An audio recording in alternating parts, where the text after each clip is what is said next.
हरिओम। ओम गणेश, जय सियाराम। कर्मकांड बाय आनंद पाठक में एक बार पुनः आप सभी का मैं स्वागत करता हूं। और जैसे अक्षय तृतीया आ रही है और अक्षय तृतीया इस वर्ष जो है अच्छा संयोग है, शुक्रवार भृगुवार युक्त है। दूसरा, उस दिन जैसे पंचांग में मैं देख रहा हूँ कि रवि योग बन रहा है। उसके अलावा जैसे राजयोग बन रहा है। उसके अलावा जैसे जो उसका महत्व होता है कि त्रेता युगादि आदि तिथि है, परशुराम जयंती होती है। और इसके अलावा भी शास्त्रोक्त बहुत सारी कथाएं और इतिहास इससे जुड़ा हुआ है।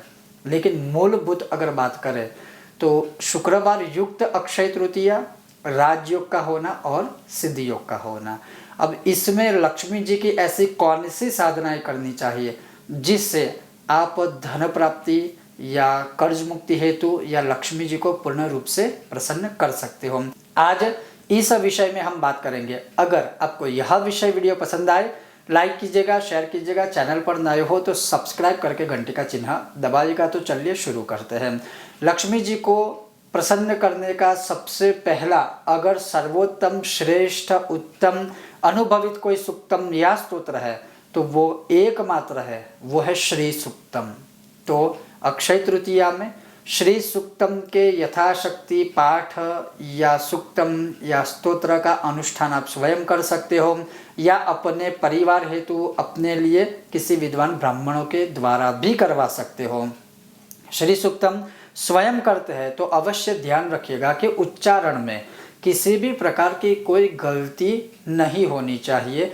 अगर आप स्वयं करने में असमर्थ है तो श्रवण भी एक प्रकार की भक्ति ही है, तो श्रवण भी कर सकते हैं। सुनने से भी कहीं ना कहीं किंचित फल आपको प्राप्त हो सकता है। तो अक्षय तृतीया में सबसे पहली साधना कर सकते हो वो है श्री सुक्तम के विषय में। उसके ऊपर मैंने आज तक बहुत सारे वीडियो बना दिए हैं, आप चाहे तो वो हमारी चैनल पर देख सकते हो। और उसके अलावा भी मैं प्रयत्न करता हूँ, इसी वीडियो के नीचे डिस्क्रिप्शन में आपको लिंक दे रहा हूँ। अब श्री सुक्त के आप पाठ भी कर सकते हो। श्री सुक्तम से ही आप अंगूर के रस से या अनार के रस से या दूध से, दही से, मधु अर्थात शहद से या गन्ने के रस से, इस प्रकार से किसी भी फल रस सहित पंचामृत से आप श्री सुक्तम के यथाशक्ति, जैसे आपके पास समय हो, काल हो, उसके अनुसार आप श्री यंत्र के ऊपर अवश्य अभिषेक कर सकते हो। उसके बाद ये जो सारी सामग्री या द्रव्य होता है पवित्र जगह पर आप विसर्जित कर सकते हो। तो पहली साधना श्री सुक्तम की है। मैंने फिर से आपको कहना है कि आप पाठ के रूप में पाठ कर सकते हो, अभिषेक भी कर सकते हो और इन्हीं श्री सुक्तम से ही आप यज्ञ भी कर सकते हो। यज्ञ का फल विशेष प्राप्त होता है। जैसे लिखा है कि श्री कामः सततम जपेद, 16वीं जो ऋचा है श्री सुक्तम की उसमें ही लिखा है कि नित्य अगर कोई इसका यज्ञ करता है तो उसके घर में श्री कामः सततम जपेद, बारिश की तरह, वर्षा की तरह धन प्राप्ति के आगमन और द्वार खुले ही रहते हैं। पहली साधना सबसे प्रिय है माँ भगवती लक्ष्मी जी को, वो है श्री सुक्तम। उसके बाद आकस्मिक धन प्राप्ति हेतु जैसे शंकराचार्य जी ने स्तुति के द्वारा दरिद्र ब्राह्मण को धनवान बनाया था और महालक्ष्मी ने उनके भाग्य में धन न होने के बावजूद भी ऐसे स्तोत्र की शंकराचार्य जी ने रचना की कि लक्ष्मी जी को स्वयं उस ब्राह्मण को धन से संतुष्ट करना पड़ा। अर्थात कनक की वर्षा उस समय में सोने की वर्षा हुई और वह दरिद्र ब्राह्मण अपार धन को आकस्मिक रूप से प्राप्त करता है। तो दूसरी जो साधना है वह है श्री कनकधारा स्तोत्रम। इसके विषय में आप पाठ कर सकते हो। अभिषेक के रूप में अगर बोलो तो आपके पास अगर कनकधारा स्तोत्र है तो कनकधारा स्तोत्र के ऊपर आंवले के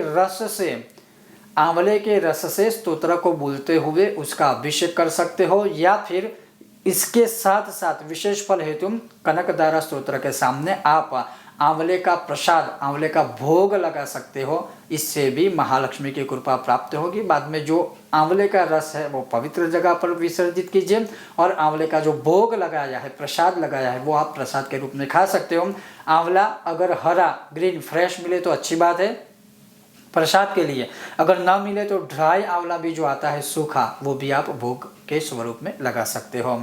इसके बाद तीसरी साधना जो कहा जाता है, और ना केवल कहा जाता है, अगर आप हमारे वीडियो के नीचे बहुत सारे कमेंट्स पढ़ेंगे तो आपको वहीं पर इसका उत्तर भी मिल जाएगा। और हमारे द्वारा तो सबके अनुभव के माध्यम से लिखित स्वरूप में सारे एविडेंस है। जो है सांपुटिक श्री सुक्तम साधना, सांपुटिक श्री सुक्तम में केवल आपको मानसिक रूप से भगवान के सामने या माँ लक्ष्मी जी के सामने मानसिक रूप से केवल आपको उनको संकल्प के रूप में प्रार्थना करनी है कि अपार धन की प्राप्ति हेतु या जो भी दुख दरिद्रता आदि है उसके निवारण हेतु मैं सांपुटिक श्री सुक्तम का पाठ कर रहा हूँ या कर रही हूँ, और कोई विधान आदि नहीं है। कम से कम एक पाठ, अधिक से अधिक आपको जितने पाठ करने हो। और सेम टू सेम जैसे श्री सुक्तम में मैंने कहा, इन्हीं सांपुटिक श्री सुक्तम का आप पाठ कर सकते हो या फिर अभिषेक कर सकते हो। यज्ञ मैं आपको सजेस्ट नहीं करूंगा। पाठ कीजिए या तो अभिषेक कीजिए, और अभिषेक के लिए जल से भी अभिषेक कर सकते हो, फल रस से भी अभिषेक कर सकते हो, पंचामृत से भी अभिषेक कर सकते हो। ये बहुत ही पावरफुल कॉम्बिनेशन है। जैसे उसमें एक संपुट है, वो है दुर्गे स्मृता हर सिद्धिमशेष जमतो स्वस्थ स्मृता मति मति व शुभम ददासी दारिद्र दुख भय हारिणिकात वदनिया। दरिद्रता दुख भय उसको हरण करने वाली, अर्थात वो जो संपुट है इतना शक्तिशाली, और वो दुर्गा सप्तशती का है। उसके बाद माँ लक्ष्मी का मूल 27 अक्षरों वाला मंत्र ओम श्रीम ह्रीम श्रीम कमले कमलालय प्रसिद्ध प्रसिद्ध श्रीम ह्रीम श्रीम ओम महालक्ष्मी नमः। ये 27 अक्षरों वाला जो मूल मंत्र माँ लक्ष्मी जी को सर्वाधिक प्रिय है वह मंत्र, और उसके साथ श्री सुक्तम। आप देखिए ये कॉम्बिनेशन, मतलब अगर श्री सुक्तम 100 गुना फल देता है तो सांपुटिक श्री सुक्तम 300 गुना फल देगा। ध्यान से सुनिए, मेरा उत्तर अभी भी वही है कि सबसे श्रेष्ठ केवल श्री सुक्तम माँ लक्ष्मी जी को प्रिय है। मेरा उत्तर वही है। लेकिन क्यों है? क्योंकि 16वीं ऋचा में उसमें लिखा है कि इसी श्री सुक्तम से अगर आप यज्ञ करते हो तो वो लक्ष्मी धन वर्षा के रूप में श्री कामः सततम जपित आपके घर में वो रहते हैं। लेकिन जहाँ दुख दरिद्रता जो सालों से चल रही है, घर में लक्ष्मी स्थिर नहीं टिकती है, उसके विषय में अगर आप मुझे पूछेंगे तो मैं आपको सांपुटिक श्री सुक्तम सजेस्ट करूंगा। तो तीसरी साधना ये कर सकते हो। चौथी साधना जो श्री लक्ष्मी स्तोत्र त्रयी है, श्री लक्ष्मी स्तोत्र त्रयी है, जिसके विषय में विस्तार से हमने वीडियो बनाया है। और लक्ष्मी स्तोत्र त्रयी इसलिए उसे कहा जाता है, उसमें 3 लक्ष्मी जी के छोटे छोटे स्तोत्र हैं जो लक्ष्मी जी को प्रिय है। दुख दरिद्रता संकष्ट कष्ट हरने वाली अलक्ष्मी का विनाश करके सदलक्ष्मी स्थिर लक्ष्मी प्राप्ति करने वाला वो श्री लक्ष्मी स्तोत्र त्रयी है। वो 3 स्तोत्र है, लेकिन वो कहलाएगा एक ही, क्योंकि तीनों स्तोत्र को ही एक साथ जपना है। और उसके भी यथाशक्ति पाठ अभिषेक आदि आप चाहे तो कर सकते हैं। और उसमें भी मैंने डिटेल में बताया हुआ है कि वो भी ऋषि मुनियों के द्वारा कथित है, अनुभवित है और रचित है। और अंतिम और 5वीं साधना, क्योंकि शुक्रवार है तो उसमें जो लक्ष्मी हृदय या हृदय लक्ष्मी स्तोत्र है, और उस विषय में भी मेरे पास लिखित में, और जैसे सब ने मेरे साथ अनुभव साझा किए हैं कि लक्ष्मी जी के उस हृदय स्तोत्र को शुक्रवार की रात्रि में 100 पाठ जिन्होंने किए हैं उनके जीवन में जो जो परिवर्तन आए हैं, और वो उनके ही मुख से उन्होंने हमें कहे हुए हैं, हमारे साथ साझा किए हैं। और वही स्तोत्र के वीडियो में नीचे भी आप कमेंट में पढ़ सकते हो, उसमें भी आपको सारे अनुभव जो जो लोग शेयर करते हैं वो आपको शायद पढ़ने मिलेंगे। तो ये जो 5 पावरफुल शक्तिशाली स्तोत्र है जो महालक्ष्मी जी के सर्वाधिक प्रिय है। अब आपको कंफ्यूज नहीं होना है कि चलो हम एक साथ 5 के 5 लड्डू खाए, ऐसा नहीं है। किसी एक के ऊपर पूर्ण भाव से, पूर्ण श्रद्धा से, पूर्ण रूप से आस्था रख कर वही कीजिए। फिर ये भी कर लूँ वो भी कर लूँ, इसमें कहीं पर भी कुछ भी नहीं कर पाते हैं इंसान। एक ही चीज़ को पकड़िए और आगे बढ़िए। और ये 5 इसलिए बताए हैं, इसलिए मैं बता रहा हूँ कि किसी की रुचि श्री सूक्त के प्रति ज़्यादा होती है, लेकिन किसी को श्री सूक्त के अलावा सांपुटिक श्री सूक्तम का पाठ करने में मजा आता है, किसी को कनकधारा स्तोत्र का पठन करने में रुचि होती है। इसलिए सबकी रुचि अलग होती है और सबका लगाव एक स्तोत्र के प्रति अलग होता है।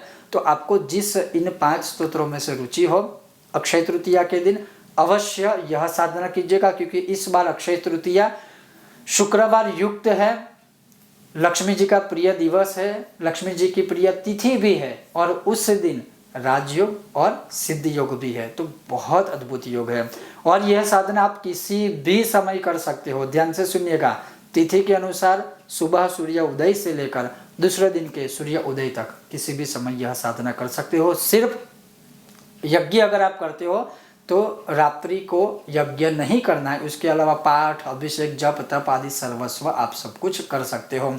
तो ये सारे 5 स्तोत्र लक्ष्मी जी के प्रिय है। अब उसके अलावा एक विशेष मेरी सलाह होगी कि अगर जब भी आप यह 5 स्तोत्रों में से कोई भी स्तोत्र का पाठ, अभिषेक आदि करते हो, अंत में एक श्री विष्णु सहस्त्र का पाठ अवश्य कीजिएगा, क्योंकि लक्ष्मी जी के साथ जब नारायण होंगे तो लक्ष्मी जी आपको कभी भी कहीं भी छोड़ के नहीं जाएगी।